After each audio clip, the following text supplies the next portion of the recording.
قطر نے جو کچھ وہاں پہ یہ سب کچھ کلچر کے ذریعے اپنے پروموٹ کرنے کی کوشش کی ہے، اس کے اوپر کسی بھی سیکولر کو، ایتھیسٹ کو اعتراض نہیں ہونا چاہیے. ظاہر ہے ان کا کلچر ہی جب پوری دنیا کو پتا ہے کہ وہ عرب دنیا کا ایک ملک ہے، تو عرب اور رسول اللہ کی ذات آپس میں جڑی ہوئی ہے صلی اللہ علیہ وآلہ وسلم. یہ کیسے ہو سکتا ہے کہ ویٹیکن سٹی کے اندر کوئی ایکٹیویٹی پرفارم ہو رہی ہے اور وہاں پہ جیسس کرائسٹ کو ڈسکس نہ کیا جائے یا اس مذہب کو ڈسکس نہ کیا جائے، کرسچینٹی کو؟ ایک نیچرل چیز ہے. ایون اگر کوئی جنوبی بھی ہے تو غیر مسلم کے اوپر تو شریعت اپلائی نہیں ہوتی، وہ اگر مسجد میں داخل بھی ہو جائے کوئی ایشو نہیں. لیکن انہوں نے آفیشلی اسے جتنی مساجد وہاں پہ ہیں انہیں میوزیم کے طور پر ڈکلیئر کیا تاکہ لوگ آ کے اسلام کے کلچر کو آبزرو کریں، مسلمانوں کو اللہ کے سامنے جھکتا ہوا دیکھیں، توحید کا کنسیپٹ ان کے اندر آئے. ان کے لیے بروشرز انہوں نے ہینڈ ویز مختلف پرنٹ کیے ہیں. اور سب سے بڑھ کر میں سمجھتا ہوں یہ بہت بڑی خوش نصیبی ہے کہ ڈاکٹر ذاکر نائک حافظہ اللہ تعالیٰ جیسی ایک قیمتی پرسنالٹی اس وقت دنیا میں موجود ہے، ان کو بھی انہوں نے وہاں بلایا، ان کے لیکچرز ارینج کیے ہیں اور کئی لوگوں نے امپریس ہو کے اسلام بھی قبول کیا ہے. کہ ایک ویڈیوز آپ نے دیکھی ہوں گی، وائرل ہوئی ہیں. میرا خیال ہے دنیا میں اس سے بڑا کوئی ایونٹ نہیں ہوتا کہ جب پوری دنیا کی نظریں اس ایونٹ کے اوپر ہیں اور پوری دنیا کے پاس اسلام کے حوالے سے ٹرو پکچر لوگوں کی جا رہی ہے. وہاں پہ انہوں نے مختلف جگہوں کے اوپر آیات، احادیث پورے ریفرنسز کے ساتھ عربی میں بھی انگلش ترجمے کے ساتھ لگائی ہیں تاکہ لوگوں کو اسلام کی جو ایک پکچر ملائن کرنے والی پیش کی گئی اسلام کے دشمنوں کی جانب سے، اس کو کسی حد تک ڈائلیوٹ کیا جائے. اور میں سمجھتا ہوں قطر نے جو کچھ کیا ہے یہ کچھ عرصے کے اندر، ہماری درجنوں بلکہ سینکڑوں سال کی جو محنت ہے وہ ایک طرف ہے، اور انہوں نے چند دنوں کے اندر اسلام کی پکچر پوری دنیا کے سامنے رکھ دی ہے. اس ماڈرن دور کے اندر ایک ذریعہ ہے نا، جس طرح یوٹیوب ایک ذریعہ ہے. کہاں چند لوگ یہاں بیٹھ کے یہاں تو 200-300 لوگ آگے سنتے ہیں، لیکن یوٹیوب پہ لاکھوں لوگوں تک ہماری بات پہنچتی ہے. ٹیکنالوجی کی برکت ہے. اور جو انہوں نے ابتدائی سرمنی وہاں پہ ارینج کی تھی اس کے اندر جس طریقے سے انہوں نے گراؤنڈ کے اندر تلاوت کا اہتمام پلس بچوں کی قرات، پھر نماز کا اجتماعی ایک پوری پوسچرز لوگوں کے سامنے آئے کہ خدا کے سامنے کس طرح مسلمان جھکتے ہیں. جو سب سے زیادہ چیز وائرل ہوئی وہ ایک ان کے موٹیویشنل اسپیکر ہیں ان کی، اور ایک ہالی ووڈ کے مشہور ایکٹر مختلف فلموں کے اندر جو نظر آتے ہیں ان کی جو آپس کی ڈسکشن کا ایک چھوٹا سا کلپ ہے جو کافی زیادہ وائرل ہوا ہے. اور میں سمجھتا ہوں وہ بھی ایک بہت بڑا ذریعہ ہے اسلام کی ٹرو پکچر لوگوں کے سامنے پیش کرنے کا. بل اس میں چند ایک چیزوں پہ مجھے ریزرویشن ہے. ایک ویڈیو کافی وائرل ہوئی جس میں ایک اسرائیلی کوئی صحافی تھا، تو وہ لوگوں سے انٹرویو کر رہا تھا اور وہ اس کو جواب نہیں دے رہے تھے. اب مجھے بتائیں، ایک طرف آپ اسلام کی اخلاقیات کا درس دیتے ہیں، یہ کون سی اخلاقیات ہے؟ وہ جو صحافی آیا ہوا تھا، کیا اس صحافی نے اسرائیل میں لوگوں پہ ظلم ڈھایا ہوا ہے، یا کوئی اسرائیلی فوجی آ گیا تھا جس نے کوئی مسلمان مارے ہوئے تھے؟ یہ میری باتیں بعض لوگوں کو بری لگیں گی، لیکن یہ جذبات کی دنیا نہیں ہے، علم کی دنیا ہے. اس سے بہتر کیا موقع ہوگا کہ ایک اسرائیلی صحافی آپ سے پوچھ رہا ہے اس ایونٹ کے بارے میں، تو آپ اسے بتائیں کہ دیکھو یہاں کتنی ڈائیورسٹی ہے، ہر مذہب سے تعلق رکھنے والے لوگ آئے ہوئے ہیں اور ان کو ہم کس طریقے سے ویلکم کہہ رہے ہیں.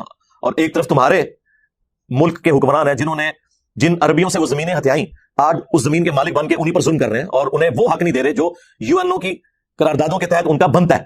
تو آپ یہ اپنی انپٹ دے سکتے ہیں. اس طرح کا بائیکاٹ کرنے سے کیا ہوگا؟ پروڈکٹس کا بائیکاٹ کر دیتے ہیں، اور یار ان پروڈکٹس کے ساتھ ہمارے لوگوں کی اکانومی وابستہ ہے. کس چیز کا بائیکاٹ کریں گے؟ آپ ہر چیز ہی ان لوگوں کی استعمال کر رہے ہیں.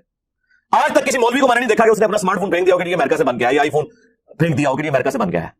سب سے بڑا دشمن تو امریکہ ہے نا. یہی ادھر پہ یہاں پہ ہم کوئی غلام ہے؟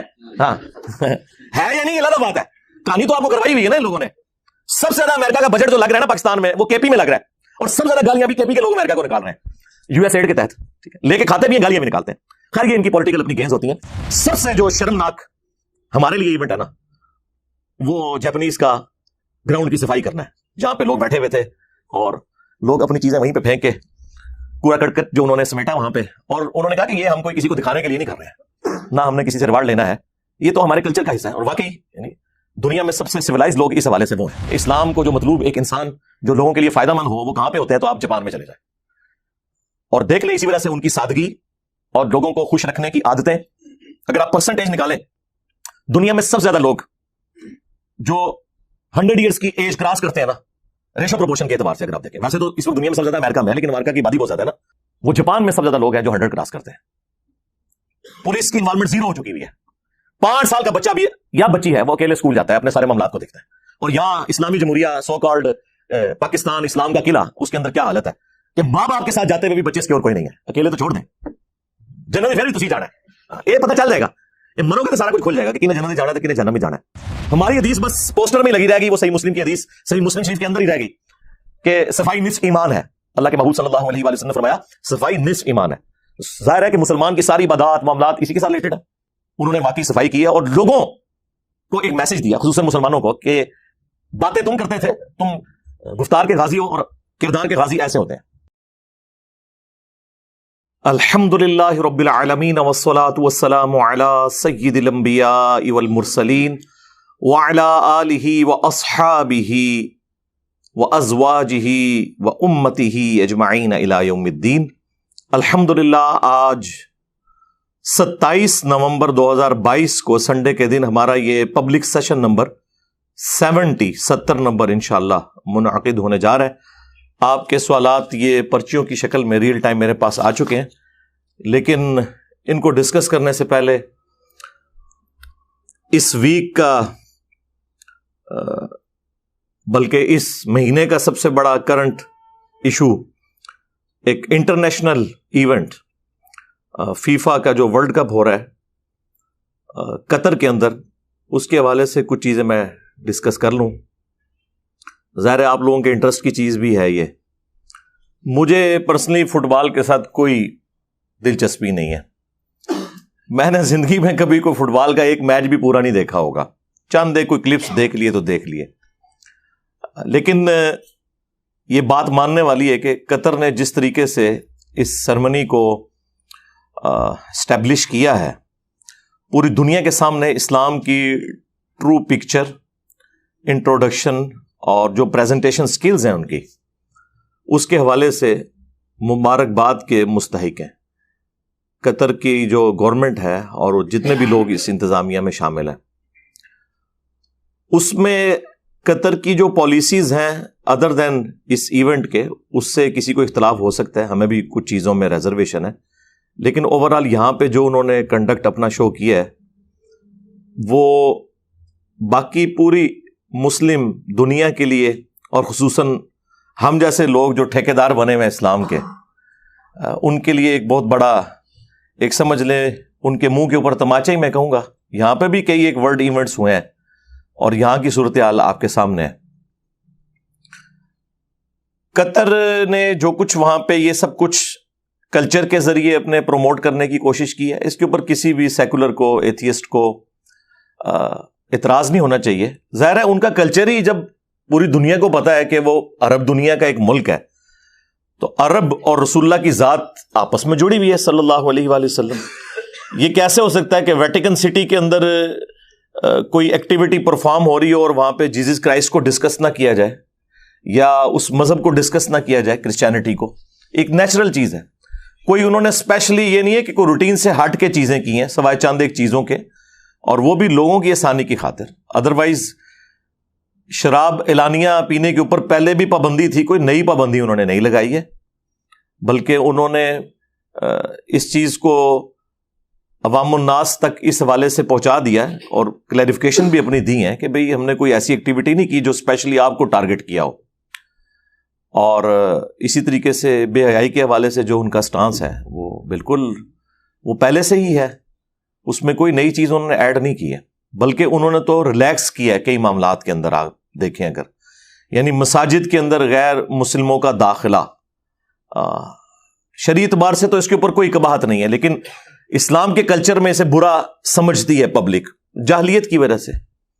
اسلام میں تو اس طرح کی کوئی ممانعت نہیں ہے۔ ایون اگر کوئی جنبی بھی ہے تو غیر مسلم کے اوپر تو شریعت اپلائی نہیں ہوتی، وہ اگر مسجد میں داخل بھی ہو جائے کوئی ایشو نہیں ہے، لیکن انہوں نے آفیشلی اسے جتنی مساجد وہاں پہ ہیں انہیں میوزیم کے طور پر ڈکلیئر کیا تاکہ لوگ آ کے اسلام کے کلچر کو آبزرو کریں، مسلمانوں کو اللہ کے سامنے جھکتا ہوا دیکھیں، توحید کا کانسیپٹ ان کے اندر آئے۔ ان کے لیے بروشرز انہوں نے ہینڈ ویلز مختلف پرنٹ کیے ہیں، اور سب سے بڑھ کر میں سمجھتا ہوں یہ بہت بڑی خوش نصیبی ہے کہ ڈاکٹر ذاکر نائک حافظہ اللہ تعالی جیسی ایک قیمتی پرسنالٹی اس وقت دنیا میں موجود ہیں، ان کو بھی انہوں نے وہاں بلایا ہے، ان کے لیکچرز ارینج کیے ہیں، اور کئی لوگوں نے امپریس ہو کے اسلام بھی قبول کیا ہے۔ کئی ایک ویڈیوز آپ نے دیکھی ہوں گی، وائرل ہوئی ہیں، تو یہ ایک بہت بڑی اس حوالے سے انہوں نے اچیومنٹ کی ہے۔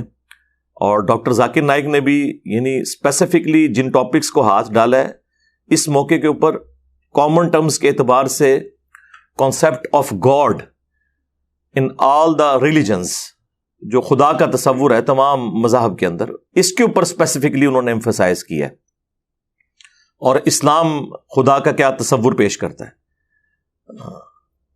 اب جس کی مرضی وہ حق قبول کرے، جس کی مرضی نہ کرے۔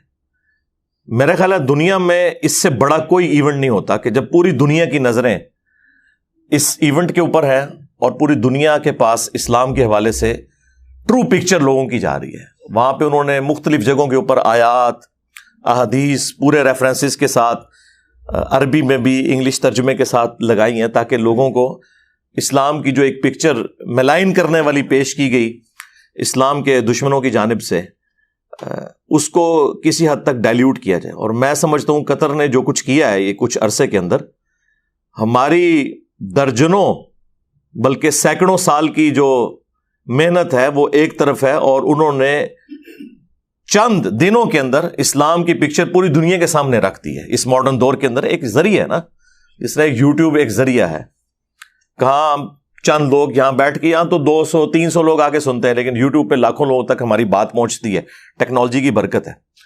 اور جب اتنا میگا ایونٹ فیفا کا ورلڈ کپ ہو رہا ہو فٹ بال کا، پوری دنیا کی نظریں اس کے اوپر ہوں، اور دنیا کے ہر کونے میں کھیلے جانے والا وہ ایک ایسی گیم ہے، لوگ انٹرسٹ بھی رکھتے ہیں. ظاہر سستی بھی ہے، ایک ہی فٹ بال لینا ہے. کرکٹ تو ذرا مہنگی گیم ہے، اور باقی گیمز یہ تو بہت سستی گیم ہے. اور بچپن میں آلموسٹ سب لوگوں نے فٹ بال کھیلا ہوتا ہے، اس وجہ سے لوگوں کا انٹرسٹ بھی زیادہ ہوتا ہے.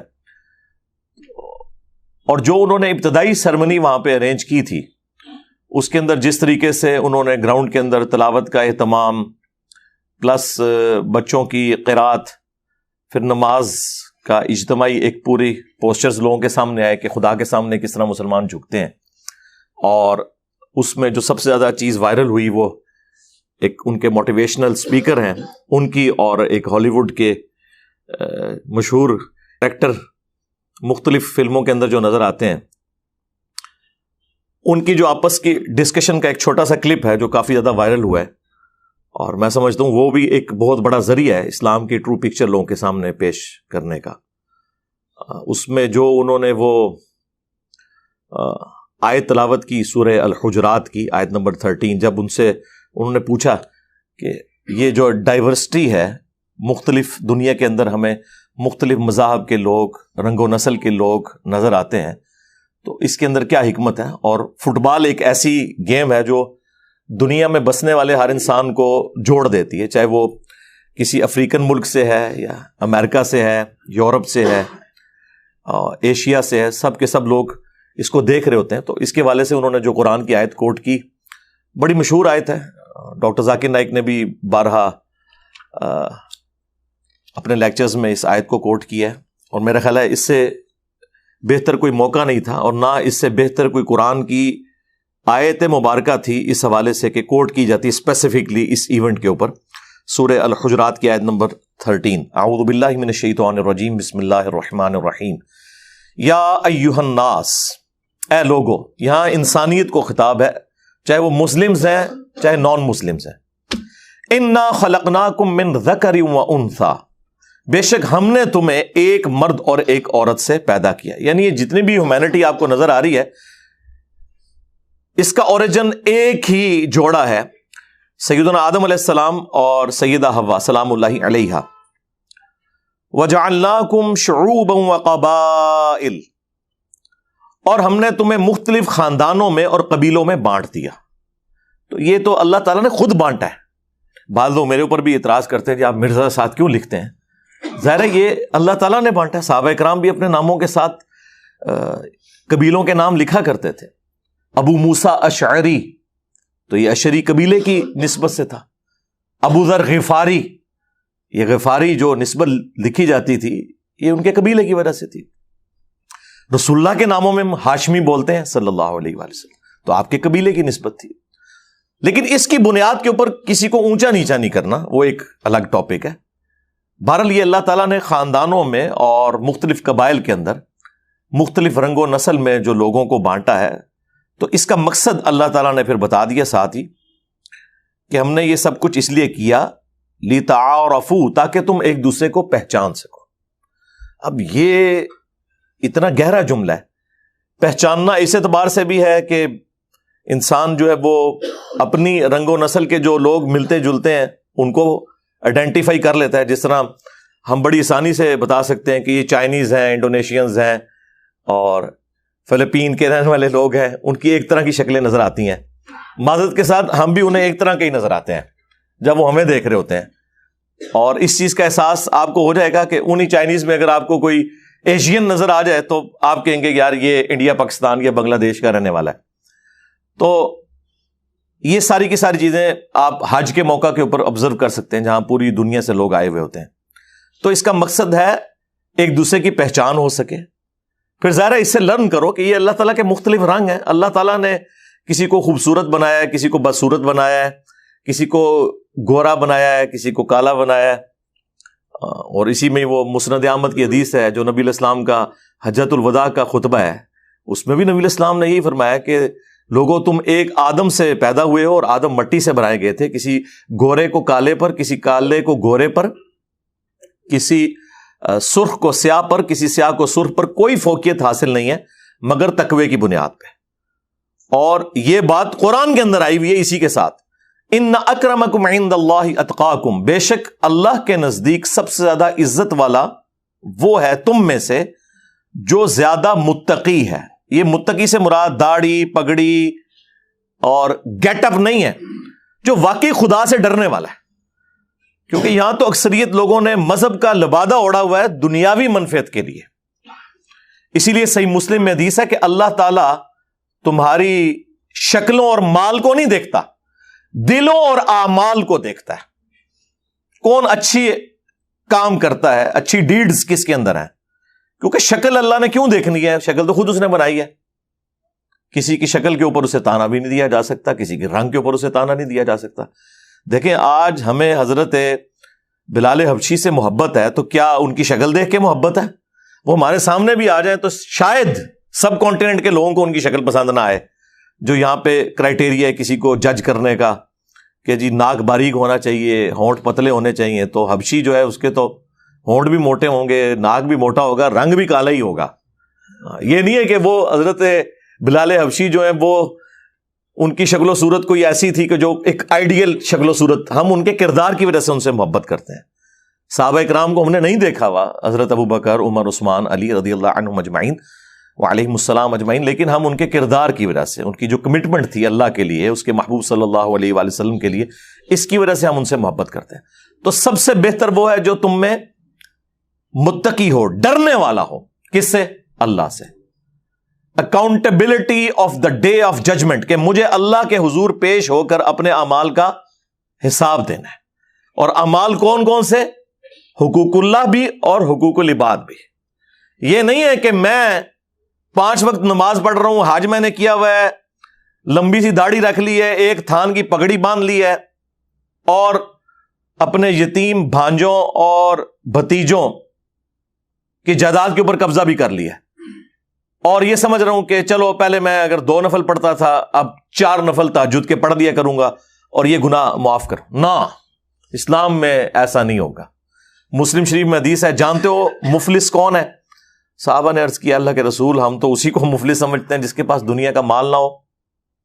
آپ صلی اللہ علیہ وآلہ وسلم نے فرمایا میری امت کا مفلس وہ ہے جو پہاڑوں کے برابر نیکیاں لے کر آیا قیامت والے دن, نماز, روزہ, حج, زکات, ایک ایک نیکی رسول اللہ نے گنوائی صلی اللہ علیہ وآلہ وسلم, لیکن اس حال میں آیا کہ دنیا میں کسی کو مارا, کسی کو پیٹا, کسی کا خون بہایا, کسی کو دھمکی دی,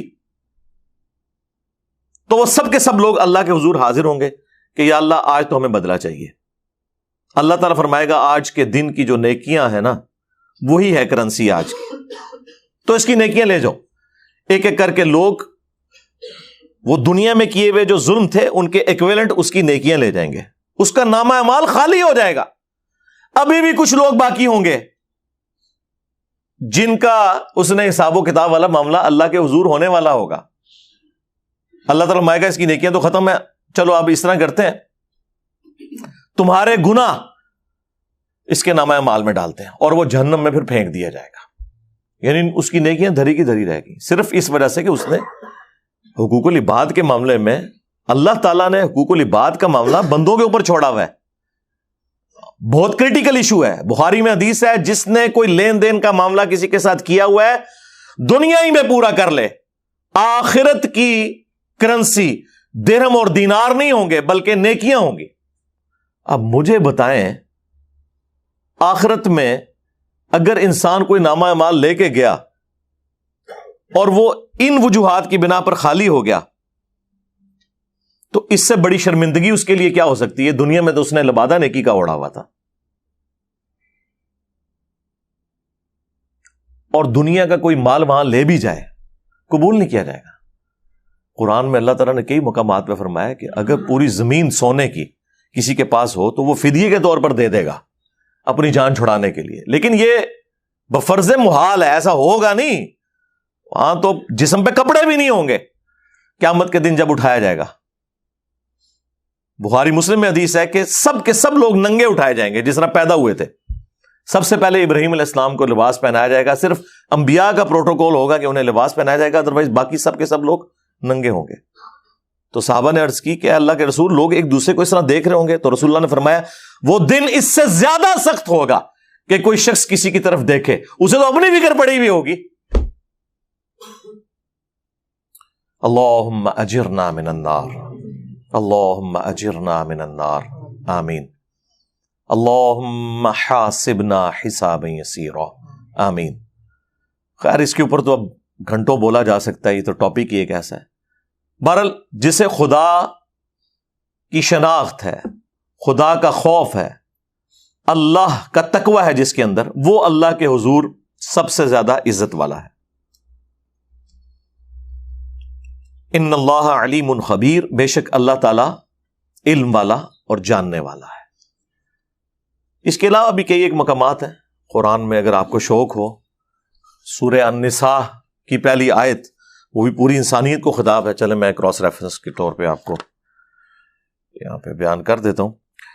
یا ایھا الناس, اے لوگو, اتقوا ربکم الذی خلقکم من نفس واحدہ, اس رب سے ڈر جاؤ, اس کا تقوی اختیار کرو جس نے ایک جان سے تمہیں پیدا کیا. وخلق منہا زوجہا, اور اسی سے اس کا جوڑا بنایا. وبث منہما رجالا کثیرا, اور یہ مرد و عورت کا جب جوڑا پھر اس سے کثیر تعداد میں پھیلا دیے مرد اور عورتیں. واتقوا اللہ, اسی اللہ کا تقوی اختیار کرو. الذی تساءلون بہ والارحام, کہ جس کے واسطے سے ایک دوسرے سے تم ریکویسٹ کرتے ہو.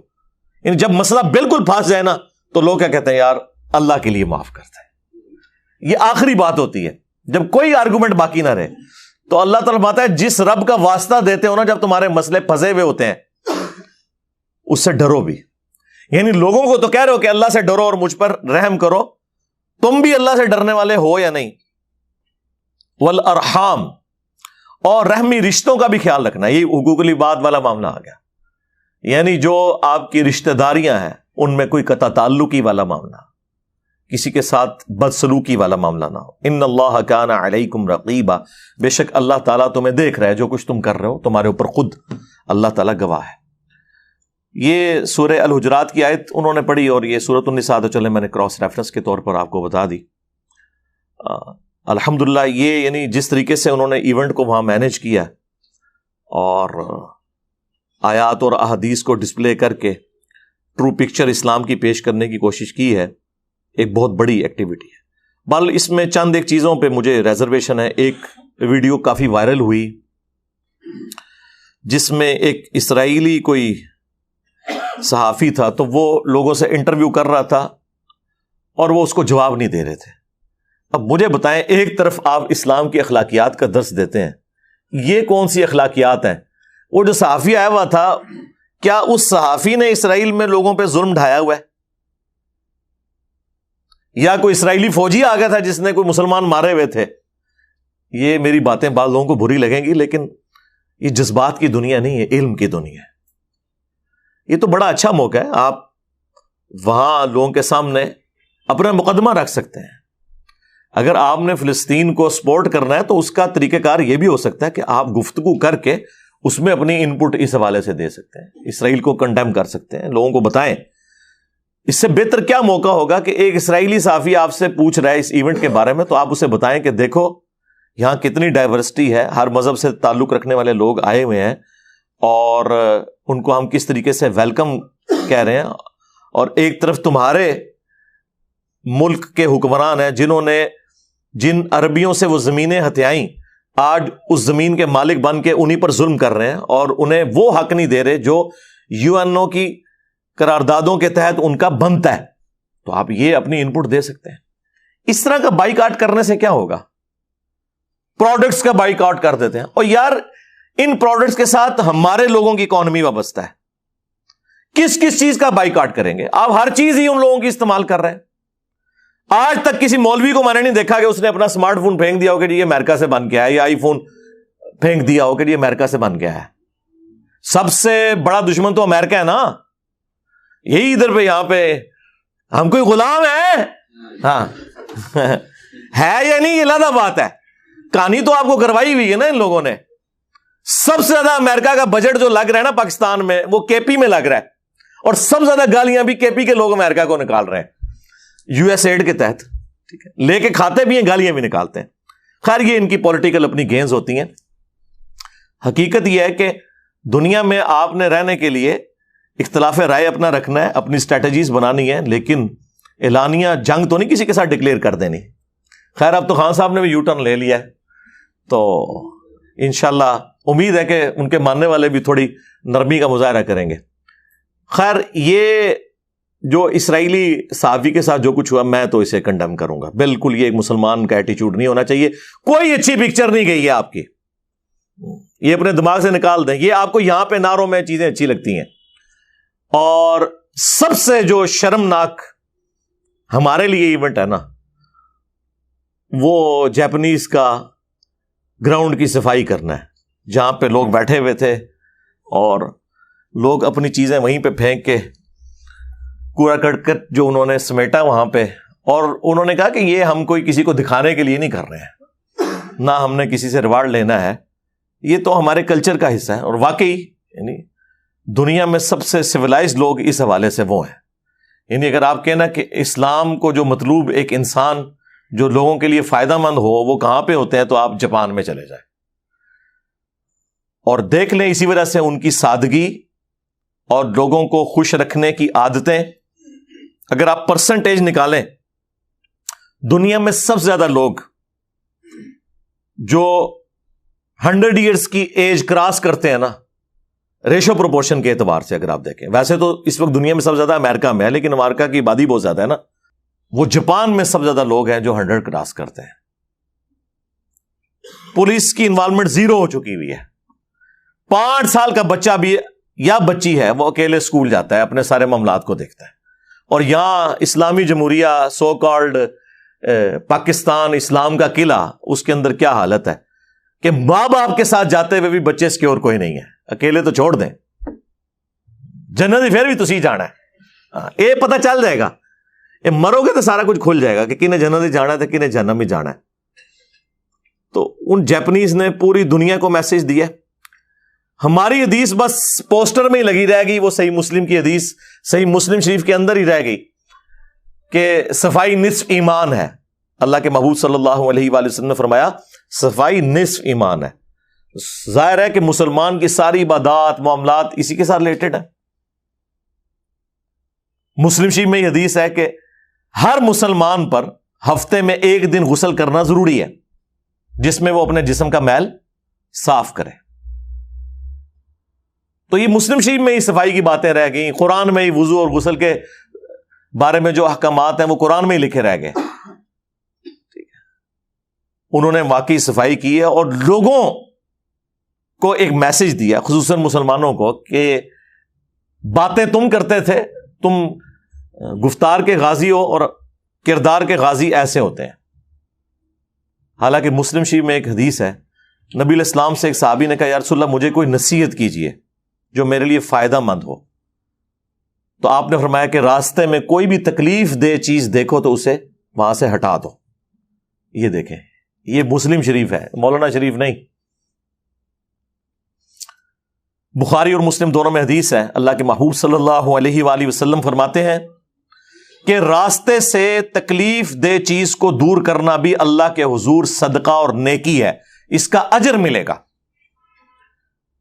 ایک اور حدیث ہے بخاری اور مسلم میں, اللہ کے محبوب صلی اللہ علیہ وآلہ وسلم نے فرمایا کہ میں نے جنت میں ایک شخص ایسا دیکھا کہ جسے صرف اس وجہ سے اللہ نے جنت میں بھیجا کہ اس نے راستے میں ایک درخت کی شاخ ٹوٹی پڑی ہوئی تھی جو لوگوں کے چلنے پھرنے میں ہرڈل تھی, اس نے وہ درخت کا ٹکڑا راستے سے ہٹا دیا. صرف ایک اس نیکی کی وجہ سے اللہ تعالیٰ نے اسے جنت میں داخل کر دیا.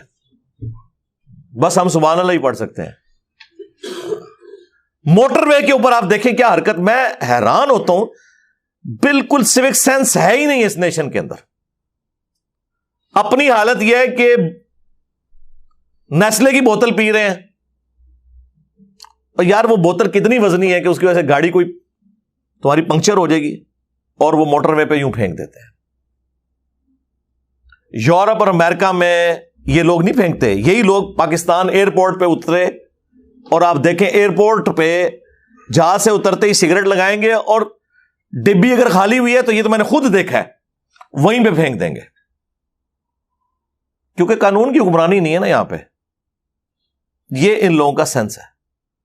اور اللہ کے نبی علیہ السلام فرما رہے ہیں کہ یہ صدقہ اور نیکی اتنی بڑی ہے کہ میں نے جنت میں بندہ دیکھا ہے صرف اس وجہ سے. ایک اور حدیث ہے بخاری اور مسلم دونوں کے اندر کہ اللہ کے نبی علیہ السلام نے فرمایا کہ ایک بدکار عورت تھی, اس نے ایک دفعہ ایک موزے میں پیاسے کتے کو کنویں سے پانی نکال کے, موزہ ظاہر ہے وہ چمڑے کا, پانی پلایا تھا. اس کی وجہ سے وہ جنت میں ہے. تو صحابہ نے کہا یا رسول اللہ, کیا جانوروں کے ساتھ اس طرح کا حسن سلوک کرنا یہ بھی نیکی ہے؟ تو آپ نے فرمایا کہ ہر جاندار کے ساتھ, جاندار مسلمان نہیں, ہر ذی روح کے ساتھ, ہر جاندار کے ساتھ, خواہ وہ کوئی انسان ہے جانور ہے, اس کے ساتھ حسن سلوک کرنا اللہ کے حضور اجر کا باعث ہے. اللہ تعالیٰ اس کا بدلہ دے گا. سرکار یہ کتابوں کا خدا ہے, یہ اس خدا کی اور اس کے رسول کی تعلیمات کا تعارف ہے جو کتابوں میں آئی ہیں عز وجل وصلی اللہ علیہ وآلہ وسلم. حتیٰ کہ بخاری مسلم میں ایک اور حدیث ہے, نبی علیہ السلام نے فرمایا کہ جو لوگ بھی کھیتیاں اگاتے ہیں, درخت اگاتے ہیں, اور اس سے عام لوگ اور جانور اور پرندے کھاتے ہیں, اللہ کے حضور ان کے لیے بھی یہ صدقہ جاریہ لکھا جاتا ہے.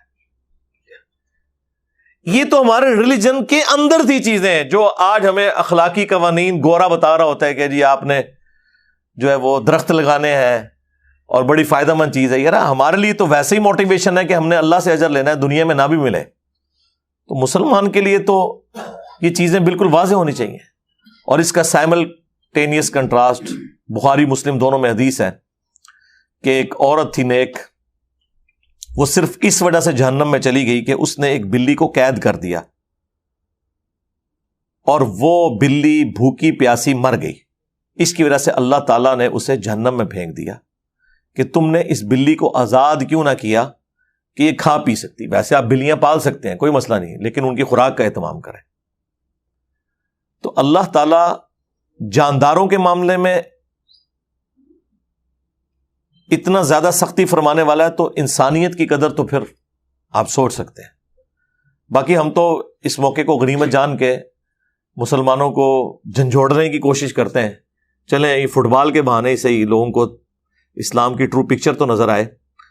اینڈ پہ میں بالکل سلوٹ کروں گا قطر کی گورنمنٹ کو بھی کہ جو کچھ انہوں نے جس طریقے سے ان معاملات کو چلایا. باقی پوری مسلم ورلڈ کے لیے ایک اچھا ایک موقع ہے کہ وہ بھی ان سے لرن کریں کہ بجائے صرف نعرے لگانے کے اسلام کے نام کے اوپر اور ظاہری چیزوں کے اوپر توجہ دینے کے, ان چیزوں کے اوپر توجہ دیں کہ جس کی وجہ سے آپ اسلام کی تبلیغ کر سکتے ہیں.